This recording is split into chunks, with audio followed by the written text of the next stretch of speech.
Периодот на транзицијата на државните фирми во приватен сектор остави голем белек на македонската економија.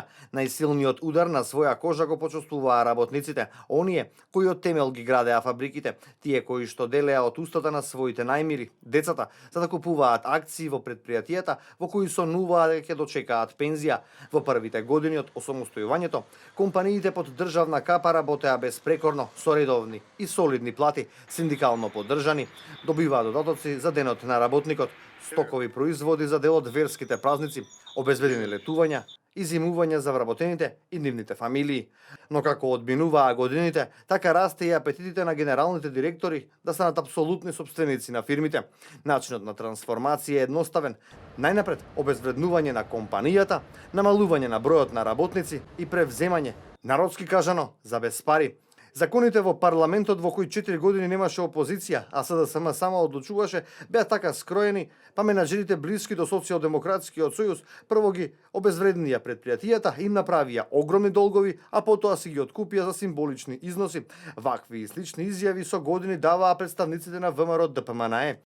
Официјалните податоци покажуваат дека околу 600 помали и поголеми компанија добија клучна врата во изминатиот транзицијски период во Македонија и наместо во фабриките и погоните, работниците најчесто деновите ги поминуваа на улица, пред собранието, пред владината зграда, си ги бараа за останатите плати, придонесите за здравствено и пензиско осигурување, си ги бараа назад работните места.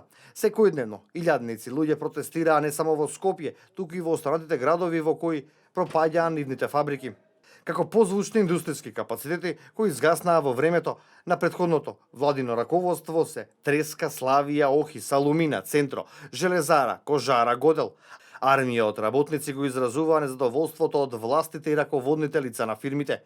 Со доаѓањето на власт во 2006 година ВМРО ДПМН наследи голем број на компании со државен капитал кои беа во агонична состојба. Нивните салда беа со суми од повеќе десетици милиони евра во минус. Работниците гневни го бараа спасот, но и заработените плати од новата влада. Во обид полесно да ги продаде овие фирми, владата донесе специјален закон кој обезбеди претварање на долговите на фирмите во траен влог на државата.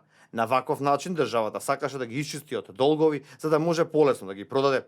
И покрај ова, големиот број на вработени, обврската да се задржи производството, но и застарената технологија и изгубените пазари се покажаа како поголеми причини кои со години го кочат решението за овие некогашни производствени компании.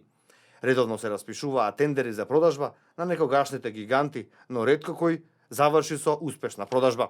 Во 2016 година старите пропаднати фабрики од времето на транзицијата, владеачката партија ВМРО ДПМН реши повторно да ги оживее. Ова беше една од заложбите која е наведена во програмата на политичката партија, опфатена во 500 страници под слоганот "Реално". Опустоштените производствени капацитети од 90-тите години ќе се нудат на инвеститори се со цел повторно рестартирање на компаниите, а со тоа и вработување на голем број лица. Според планот, потенцијалните нови газди на некогашните гиганти ќе добијат државна помош од 2000 евра за секое ново работно место, а пак за вработен стечаец предвидено е субвенција од 4000 евра. Основниот услов е работникот да биде задржан во фирмата најмалку 5 години. Од друга страна, во последниве неколку години земјава стана атрактивна дестинација за странските инвеститори. Владата изгради слободни индустријски зони во кои на располагање се низа поволности за странските бизнисмени кои ќе решат да изградат фабрики во Македонија. Странските директни инвестиции во Македонија кумулативно за периодот од 2007 до 2016 година достигна вредност од речиси 2,5 милијарди евра. Во истиот период во земјава своји инвестиции остварија или остваруваат над 50 поголеми странски компании. Кон крајот на ланската година беа најавени дополнителни десетина нови инвестиции кои треба да се реализираат во оваа година.